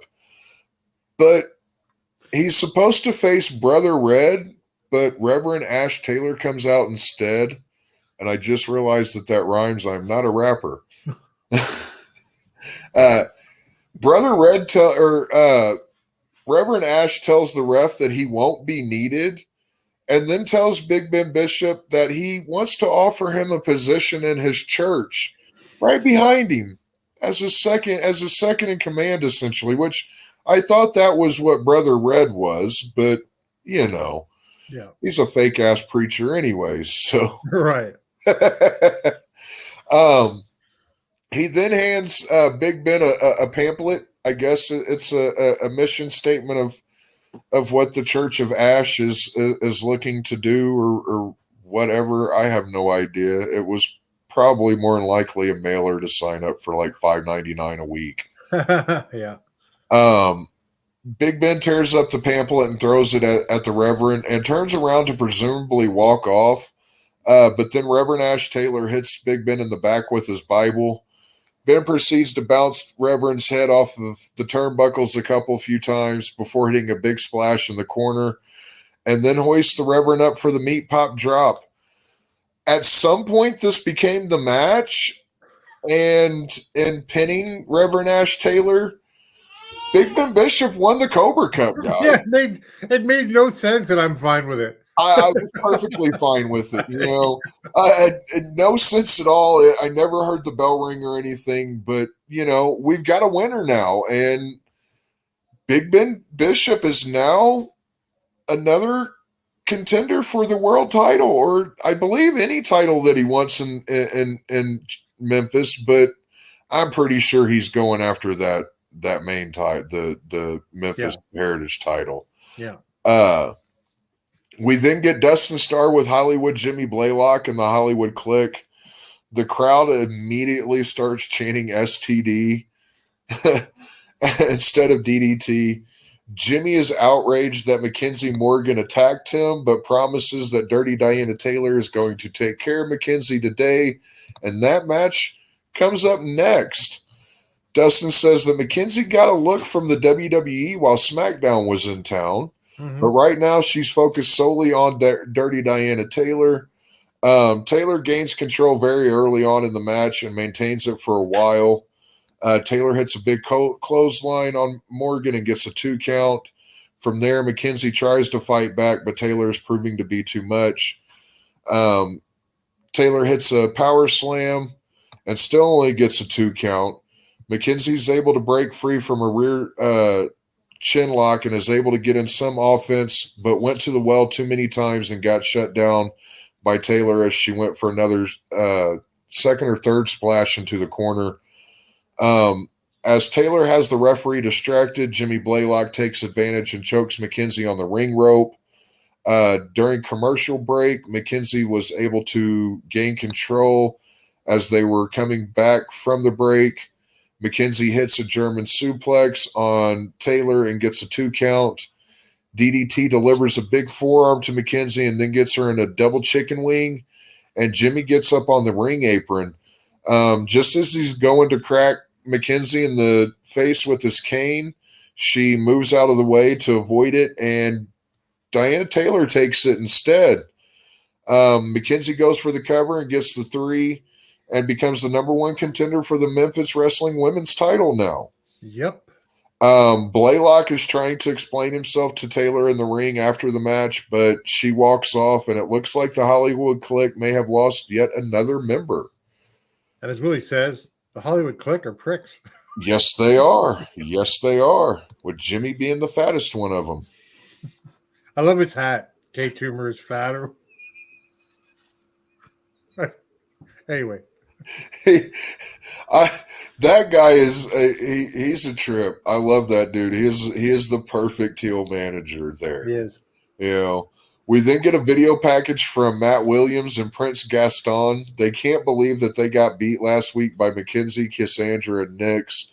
But Prince Gaston says that they're bigger than the average woman inside and outside of Memphis, and anyone would have had a problem against one of them, let alone 3.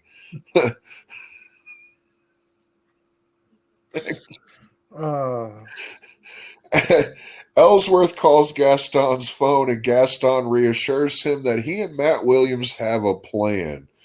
So, yeah, that's going to continue. Yeah. We get a video package from Uncle Mikey, and he's bringing family with him next week. I'm excited for that one. I'm going as Uncle Mikey for Halloween this year. I had this going earlier. Bro. I gotta get the orange singlet, right? That'd be great. You could totally pull that. You could go as Uncle Mikey. I could go as Briscoe. Yeah, Mark Briscoe or Mark Jay. Briscoe, Jay Briscoe. Yeah. We've got to figure out Dave. Dave, okay, Dave, I mean this with all respect and love to you, my friend. Okay? Precious Paul Ellering. Yeah. Yes. Yes. We can't do the Road Warrior stuff, Jeremy and I. I can't shave my head. I gotta work. I can totally go for a mohawk, bro. I have no problems with that. I've rocked them many a time. So I've never done the double hawk, though. I've never done the dual hawk. So maybe I could do that one. The young man's game. I can't do that shit anymore. I can feel my wife glaring at me. She's like, could you see Dave with the sunglasses and the rolled up, Yep. Hold up newspaper, yep. Yeah, there you go, yeah. We then go to the main event, which is Aaron Roberts with Justin Case versus Zay Washington with Big Dan, the security man. The stipulation of this match is that Big Dan and Justin Case will be handcuffed to each other, so that way Justin can't get involved. We all see where this is going from there, but on we move. There's no love lost between these two as the match starts. They're the only 2-time Memphis Tag Team Champions. They grew up with each other. They were best friends, and now they're bitter rivals. Aaron is able to hit Big Dan, and Justin Case had a handcuff key and was able to unlock himself from Big Dan. Big Dan also had a key and was able to unlock himself and then get Justin Case handcuffed. that part took me out of the match a little bit. That's my wife. Hey, baby. What happened to our Pollo and Thrillbilly couple costume? I said I would go as Pollo. That's the sticker. Oh, you better stick to that, bro. I've been trying for 20 plus years to do a couple's costume with my wife, and we got married on Halloween, okay? Nice. So, yeah, I still haven't pulled that one off yet. Yeah. Wow. So you got to stick to that one, Tim. You've got to, bro. Okay, I'm being told I have to do it, babe. You have to, dude. Let's see. Zay's able to hit a frog splash, but only gets a 2 count for it. He goes for a 450, but Aaron gets out of the way. Zay rolls through, but may have tweaked his knee a little. This gives Roberts a brief opening, and he hits a cutter, which was in between the top and the second rope, I believe. Yeah. And for a guy his size, I was impressed with that. You know, it impressed me. It impressed me. He followed that up with a power bomb and then another power bomb, and makes the cover and gets the 3 count. I was shocked by this one. I really was, because I honestly felt that Zay was going to come out victorious in this finally. Yeah, same here.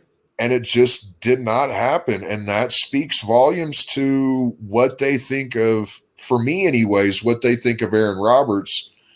And especially after the match, Dustin says this is disgusting and it's not how it was. This was not how it was supposed to go down.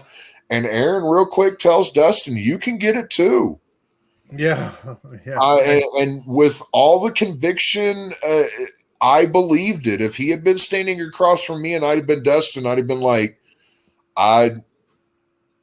you may want to think about this, but I may want to as well, because that's a big man.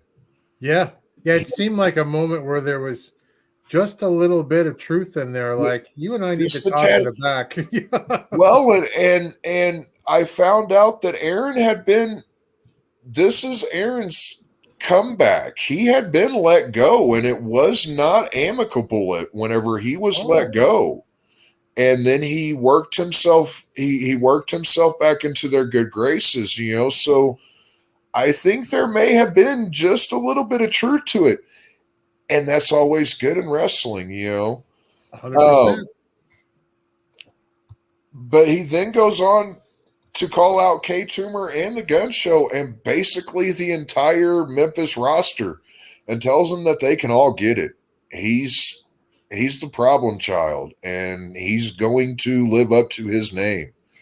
And I'm here for it. I was totally hook, line, and sinkered in at that point, you know. It was good, because I wasn't a huge fan of the guy before this particular match and aftermath, right? Right.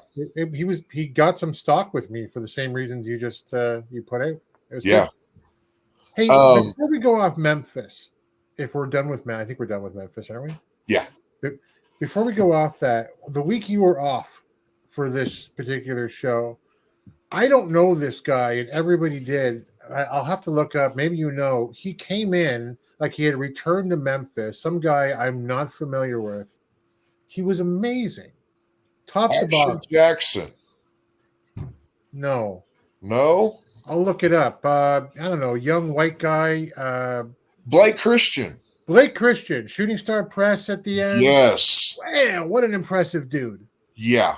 He's in AEW, and I also believe he may do some work in New Japan as well. I could be way off base on that, but I know that he's in AEW, and the kid, he is. You can go. Yeah, you know this guy, Dave? Oh. Yeah. Ironically, he was the gentleman in GCW that Cardona was wrestling when he broke his arm. Oh. Okay. It's funny because he came, there's some good talent in Memphis, but he came in, everyone was super happy. I'm like, okay, who is this guy? And he basically wrestled a match that was like, it just showed I'm the best wrestler in this company right now. It was like, what the hell is this? You know, he was great. I really enjoyed it. Did we lose Jeremy? Did he go 0 dark 30 on us? Is he still there? He's just staring at me like. Are you there, Jeremy? Let me see here. If I pull him out and then I add him back to the stream, does that do anything? It's made it worse. We need one of those screens that go up that says like nothing much is wrong, but we're working on it. Yeah. Got Jeremy's head like with screws and oh man. Is he dropped? He's dropped. I'm sure he'll be back in a sec. Why don't we do, just for the sake of time, why don't we go right into if you're ready, into Fantasy Booker. Here we go.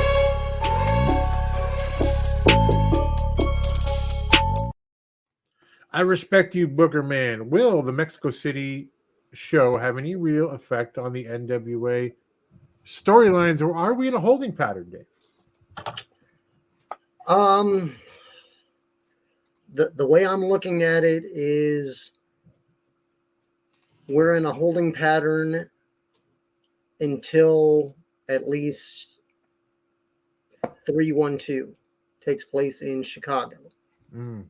That I'm not sure. I know they're planning on filming the matches, but I'm not sure if they're going to show them as part of Power, do a Power Surge, part of USA. I don't know. There's 8 total matches in Mexico City, and they're giving it about an hour and a half. So you're talking 10 to 15 minutes on each match. Right. Some of them can go shorter. They don't need to go the full 15. I really think what they're planning on doing is, if it's a title match, either have them retain, whether it's a straight match or there's interference. But I mean, like Homicide and Scion, they're teaming up to go against Octagon Jr. and Commander. It's a tag match. Well, Homicide and Scion, they have history with the title. So I could see them that it's basically, as tag partners, it combusts. And they lose nothing because it's not a championship match. They lose nothing if they lose the match. Right. It just carries over to the NWA storyline. Now, Aaron Stevens and Markova, I'm not sure why Stevens is involved, but they're in a mixed tag match. Now, he's not a quote-unquote current wrestler, so if he takes the pin in this mixed match, it doesn't harm the team. Markova still is strong because she didn't take the loss. The team did. Right. Now there's going to be a triple threat match, and I believe it's going to be for the junior heavyweight. It was supposed to be Sal against Jack Cartwheel, who is, if you've ever watched Championship Wrestling from Hollywood, it goes back a while, but that guy can wrestle. He's a gymnast. Right. And he has moves. I'd like to see him possibly do some tapings with the NWA if he is available. Now it's a 3-way dance. Now it's a 3-way dance. Yeah. So Kerry can be protected even in a loss if the belt isn't up. If the belt is, I'd have Kerry retain and it's some kind of wonky finish where Jack Cartwheel comes to the NWA for another one-on-one chance. Because, I mean, I think it would up his value as well as make Kerry look better going against somebody his own size and somebody who is very athletic. Right. Then we move on to like Camille is going against La Flamer. It's a singles match for the Burke. Have Camille retain, but being that I'm not sure if she's actually listed to be there, but Taya? Taya is involved with AAA. Right. They can do another belt for belt, or I'm here in the NWA, but I'm representing AAA. She's currently in MLW, but her and her husband are in MLW, but they're representing Azteca Underground. Right. It's one of those things of better enemies than friends. That storyline can bounce back and forth between AAA and NWA. Now, in total, I said there were 8 matches in Mexico City. I'm not sure what the ramifications of those matches will be. But I mean, like, you have a 3-man trios championship with Latimer, Adonis, and Kratos. And they're going against the new generation. I mean, Kratos, all of these guys can wrestle well, but they're better by themselves than as a team. So I'd have a breakdown during the match. Kratos can go for interference or something. He doesn't need to be kept strong. The whole team can be kept strong, but even in a loss, Kratos can lose by interference. Mm-hmm. So it's one of these things that you look and say, okay, anybody that has a belt can keep their belt or have a wonky finish where a challenger from the NWA comes out and interferes in their match and it backfires and they win. So Right. that story carries on to the NWA because, I mean, like, I don't know if you've ever seen Psycho Clown. I have. Psycho Clown, that's going to be a very interesting match. Him and Trevor are going at it. And, I mean... Jeremy will not be watching this match. I mean, whether Trevor wins or loses, Trevor's still strong. Because Trevor is Trevor. Yeah. So it's one of those things of El Rudo has some past with the NWA plus has a past with Psycho Clown. So interference from the outside, wonky finish, whatever, he can bounce back and forth. Mm-hmm. La Rebellion are going against Vampiro and Blue Demon Jr. Cool. And I mean, Blue Demon Jr. has a past with the NWA. That Blue Demon Jr. can bounce back and forth. That if they're planning on working together or doing some cross promotion on pay-per-views and or TV tapings. I mean, La Rebellion retains. But this is more of a equal tag team match. Whereas you're looking at size and style. Whereas if Jax Dane and Bulletproof Troop were going against La Rebellion, there's a definite size difference and style difference. Yeah. So I think this is a good one. This will be more of the lucha style that they're able to do. That's the 7th match, and the 8th match is Tyrus, the NWA champion, versus Daga for the 10 pounds of gold. Now, I say this is a David and Goliath match. Daga is 5'8", 175 pounds, if you're lucky. Yeah. Tyrus is about a foot taller at 6'7", and at least 350, if not 375. 5'8", 175. Yes. A man so short he had to go up on his wife. Yes. But he is actually like, yeah. Good night, everybody. Wow. But I'm looking at this and I'm like, unless they've worked together or Tyrus is planning on learning how to do some lucha style stuff. Oh. Did I drop or did you guys drop?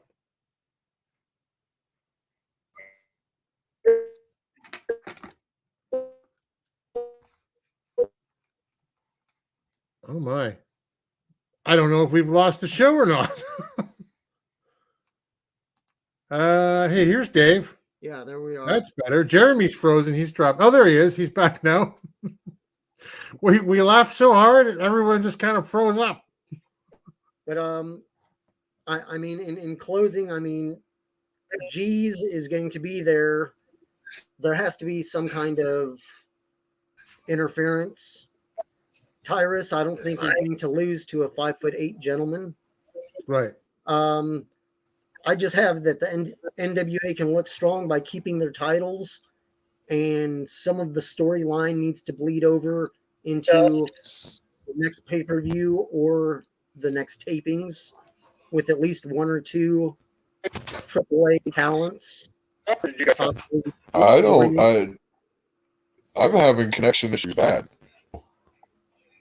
Yeah, I can hear you talking. You there? I think we're good now. Carry on, Dave. I'm here. Okay. I just said that by keeping the titles in the NWA in the tag or multi-person matches, they can lose because of either a disqualification, interference, or a breakdown amongst the wrestlers. But yeah, you have to understand this is going to be in an outdoor stadium. Mm-hmm. And they're given basically an hour and a half, and that's entrance themes. If they play them, if I were Billy, I'd have a band just play some music, have them run to the ring and get going, because I don't know if you've ever been in a ring, a regular wrestling ring. Just under lights, it can get hot there. But if you're in the sun and it's sitting out there, unless they have it tarped off and covered, it's going to be mighty hot getting in that ring. And I mean, if it's even 80 degrees, add another 15 to 20 degrees onto what the actual mat will be, because it absorbs all the heat. So it's anywhere from 90, 95 to 100 degrees. So it's going to be one of those things that if they get in there, they'll want to get the match done with as quick as possible. Yeah. But I do think it's more or less a holding pattern. It's going to be used to highlight the champions and highlight some of the challengers or other talent that can become challengers down the line. Mm-hmm. But I'm looking forward to it as to what the NWA does with these matches. Yeah. Are they going to just highlight them and put them on YouTube, or are they going to make a power surge out of it? Are they going to do a power trip? Are they going to, I mean, because that's about 40 to 45 minutes for each show. That's two good powers or a power surge or a power trip, however they decide to do it. So I mean, Yeah. it's going to be nice to see some of the NWA talent wrestling other talent that you may have never seen before. It really will be, because a bunch of these guys I just don't know. I mean, a lot of them I do. I know Psycho Clown. I know, Vampiro. I know everybody. The stuff everybody knows. But there's a bunch of guys here. I'm just interested to see how the styles are going to mesh. But I would be cool too if it were even just its own standalone, watchable thing on YouTube or whatever, right? I mean, whatever it might be, that would be cool as well. Well, awesome, Dave. Thank you so much as always. Let's finish up with Championship Wrestling from Championship Wrestling presented by Car Shield. It used to be Hollywood. Now it's just kind of Championship Wrestling. Yeah. Before we broke the internet by laughing too hard. Right. And to answer, I think it was Doty's question.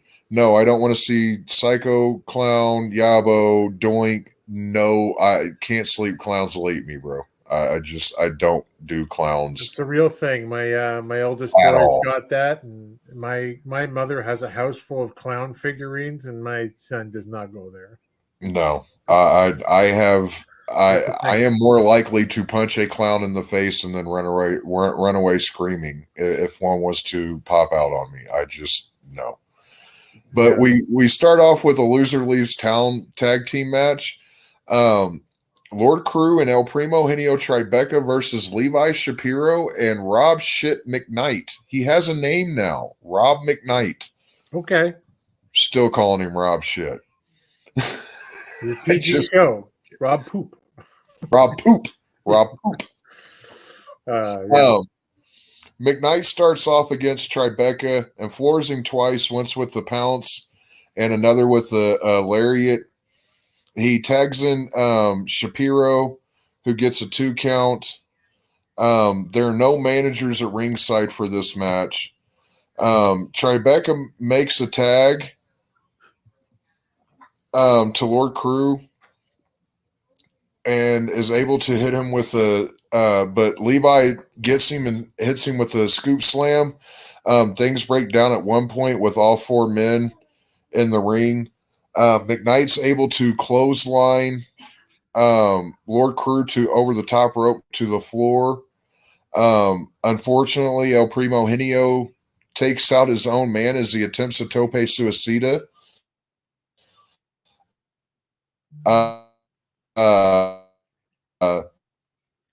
Uh-oh. Because Jeremy comes out and snatches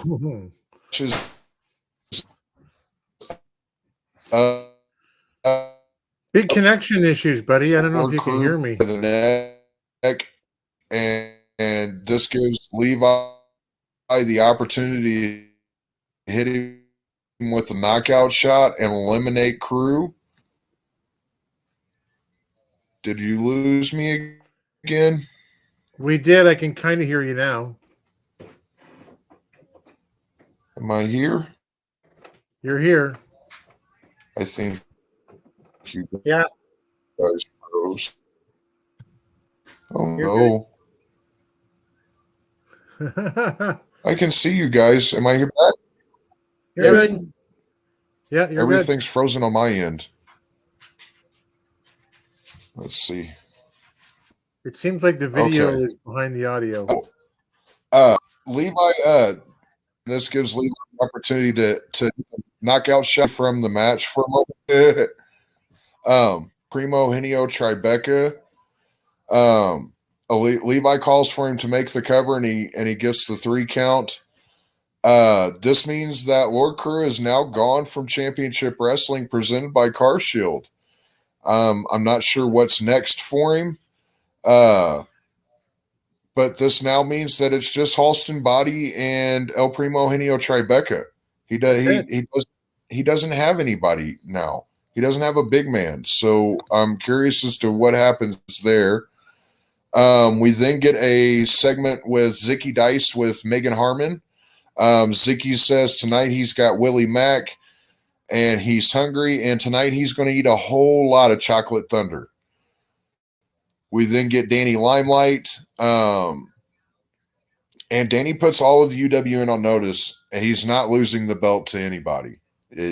Bring on all comers. He's not losing. We then get a match with J-Rod versus Candy Girl. J-Rod is a new addition to the women's division in the UWN and delivers a big boot to Candy Girl's face right as the bell rings. The commentary makes sure to note that she was trained by Rikishi, and she started out very aggressively. Candy Girl is eventually able to get in some offense and even gets in a code breaker. She goes for a second splash in the corner. J-Rod catches her and plants her in the middle of the ring. Candy Girl attempts to fight back, but it's all for naught as J-Rod proves to be too much and hoists Candy Girl up for a suplex and then gets the cover for the 3. She's like 6 foot tall and is just a powerhouse. So impressive. Very impressive. At one point, cracked me up because she was trying to get the ref to feel her muscle for whatever reason. Yeah. You know, she looks great. She's going to be big. She keeps on. I think her name is Jessica Rodin. Yeah. If you're following her on Twitter, Rodin. Super impressive in this. Yeah. Super effective and a great addition to the women's division for sure. We then get another new addition to the UWN lineup. We've got a match with Sledge versus EJ Sparks. Sledge, formerly from Ring of Honor, and it's a definite styles and size clash here. EJ's giving up a lot in height and size to Sledge. Despite that, though, EJ is able to get Sledge to the outside and goes for a dive to the outside, but Sledge catches him and plants him hard on the ring apron. Sledge then gets Sparks back in the ring and slows the pace down for a bit. EJ turns the tide and hits a springboard cutter that completely stuns Sledge, but as he goes for a roundhouse rhythm, Sledge ducks out of the way. Snake eyes him on the top rope and then delivers a brutal lariat.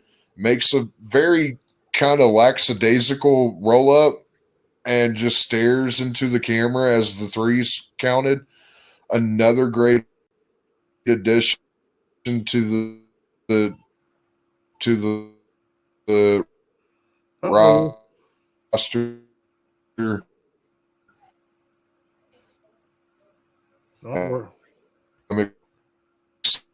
We're off again.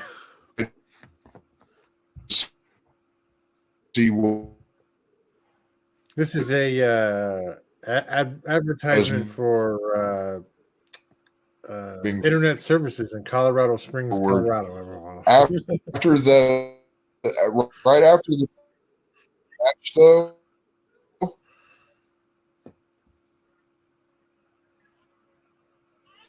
Are you back? Bateman comes out and helps EJ Sparks up and even asks the crowd to give him a round of applause and raises his hand and then plants him. Am I off again? He plants him in the middle of the ring. Yeah, it's Bateman plants. Yeah, I think so. Are you back now? I don't know. I think so. I'm not sure. The video's a little off, but I can hear you pretty good. Okay, cool. So after the match, Bateman comes out and helps up EJ Sparks and asks the crowd to give him a round of applause even and raises his hand and then ends up planting him with a brain buster right in the middle of the ring. Then sits down next to him and starts talking to something. Yeah. But Pretty Peter Avalon comes out onto the stage, and this gets Bateman to leave the ring. I want to compliment Bateman on that outfit that he was wearing. I really dug that tracksuit that he had on. That was snazzy. We then get a backstage segment with Midnight Heat who walk up on Johnny LaQuasto as he's on his phone. They ask if he's sending out congratulatory emails because surely they deserve one for becoming 3-time UWN Tag Team Champions.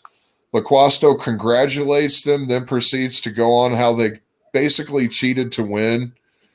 At this point, Bad Dude Tito walks up who wants to remind them that he's not just the number one contender for the United World Wrestling Heavyweight Championship, but also one half of the Wolf Zaddies and one half of TMDK, and could come for those belts at any time, which brings up Flex McCallion, who wants to and says that beef candy. Andy. I'm sorry, I didn't quite get it. Could you please say that again? Because it's just fly.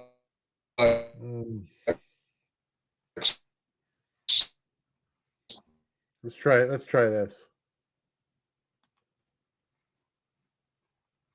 I may have made the situation worse. Rich Blade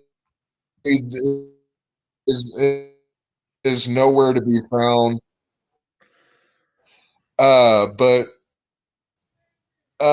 he also wants to remind them that Beef Candy's owed a fair rematch as well.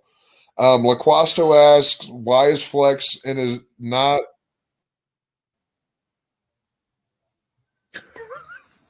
We're having trying? troubles this evening. It's Jeremy After Dark again. Hey, I'm here. I know, Hey. we can kind of hear you. Keep going. I have a shirt on. Flex says that he was getting a pump, but that's not the point here.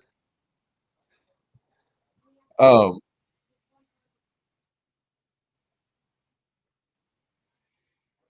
think you got to check that rating. connection, I still like. Quasto says that there's the Wolf Zaddies institution. Okay, let's see. All right, you check that out, and we'll get back to you in like a minute here. Let me go to some of the comments, which I have done a terrible job in managing tonight. Some of them. Back at the Hollywood, the Halloween stuff we were talking about, and my beautiful wife had said, "Hey, I got to go as Throwbilly," or she's going as Throwbilly. I'm going as Poyo. Willie had said Tyrus can go as Grimace from McDonald's. What the hell was Grimace for? You know, the Fry Guys were for fries. Hamburger was for what the hell was Grimace for? Never figured that one out. We got Jeremy After Dark. Lou says maybe spit up my ham sandwich. Where are we here? Tyrus knows Spanish, burritos, tacos, and enchiladas. That's pretty good. Just when you begin to criticize Tyrus, Billy saves the day by trying to hack Jeremy and Dave's PCs. I think you're fine, Dave. I didn't see any problem with your transmission. Hey, here he comes. The conquering hero returns. I'm back. Yeah, that's better. Hey. There we go. We got through the Johnny LaQuasto part, and that's where we kind of lost you. Okay, so Johnny LaQuasto says that there's clearly not a number one contender for the United World Tag Team Championships. So next week we will get, or in 2 weeks, we will get the Wolf Zaddies and Beef Candy and the Midnight Heat in the Institution. Yeah. In a match. I'm super excited about that one. Yeah, I'm in for that. We then go to our main event match with Zicky Dice versus Willie Mack. This was my match of the week, and I highly recommend everyone go watch it. Zicky was in prime form this week and was really pouring on the heel, and the crowd was eating it up. Good hard-hitting action throughout the match. At one point, Willie levels Zicky in the corner with a monster slap to the chest. The crowd asks for one more, and Willie was happy to oblige, and then left Zicky laying in the ring. No. During a commercial break, Zicky accused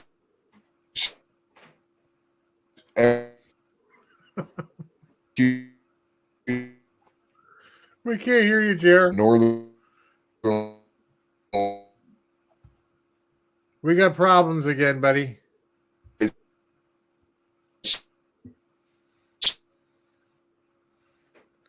Ouch, painful.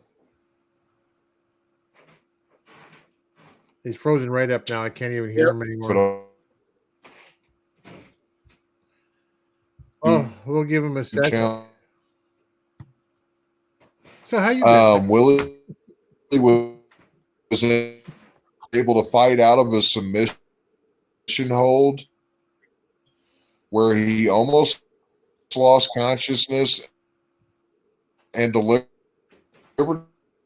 a Samoan drop, but couldn't get the immediate kip up right after. The crowd rallied behind him as best as they could, but Willie had just endured too much punishment from Ziggy. And out of nowhere, Willie hits a kip up and follows it with a standing. Wow.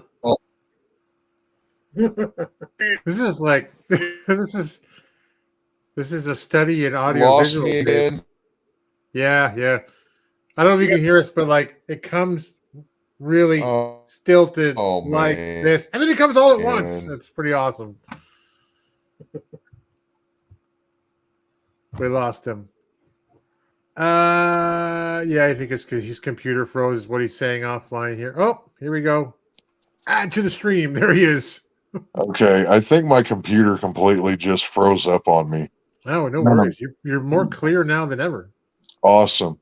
So to wrap up, Hollywood Car Shield Wrestling. Damn it, Zicky Dice ended up coming out with a huge win on this. I have to think that he's definitely in talks for a future title shot down the road at some point. He is confirmed for the next Irvine show to face Danny Limelight for the UWN World Championship. Awesome. Yeah. So yeah, that was wrestling with me and still to form. Wrestling with the internet. Yes, definitely throw up the X for me, someone. Yeah, that's hilarious. Thank you. Look, we missed probably 30% of that, but the whole show was pretty great. Yeah. Hey, better than USA, and dare I say, in advance of the Alliance guys tomorrow, better than Power. Yeah. So hey, Saturdays, man, Memphis on the Memphis channel on YouTube. Just go watch it. Like I say, no one's more pure and innocent when it comes to watching wrestling than my daughter. Oh my God, she's into it. NWA, that's all right. UWN, bang on. So there you go. I love to hear that. Yeah. Listen, guys, let's get out of here. Thank you both for everything tonight. Always going longer. We're just never not going to go long from now on, okay? Social media. Dave, where are you going to be on social media, my friend? You can find me at Dave Scooby on Instagram and on Twitter. Jeremy? You can find me on Twitter at HJWOTS and on the YouTube at Wrestling with the MMA. And I have an interview lined up for next Thursday that I will be doing. So I will be dropping more information about that on next week's show. So stay tuned. Nice. Fantastic. I'm at the Alliance Gold everywhere. But more importantly, alliance-wrestling.com is at the Alliance blog everywhere. Please check Jay and the whole Alliance guys team out across the social media platforms. Yes. Thanks to everyone in the chat, everybody really. You guys who are new, you guys who are regulars, really make this super worthwhile for us. And tomorrow night, please tune back in and join J. Kyle, DKM, and Jaden of the Alliance Guys podcast. We've been doing this together something like 15 years, 8 p.m. Eastern, 5 p.m. Pacific. They will be running through Power. They will be looking at all things NWA. and telling it like it is. And of course, the flagship, the Vanguard show, every Tuesday, 5 p.m. Eastern, 2 p.m. Pacific. It's the hour before Power. The pre-party with J. Cal as he runs through it. There's Mike. You too, buddy. Have a great week. Thank you, everybody. Thanks, Mike. And until next time, we will see you at the matches. Thanks for joining the stream. This has been a presentation of Alliance-Wrestling.com. We genuinely appreciate your support. Would you consider subscribing so you'll never miss a future episode? I'd also like to remind you we do a live stream every Tuesday at 5 p.m. before NWA Power. You can find us on social media at The Alliance Blog. And until next time, we are The Alliance.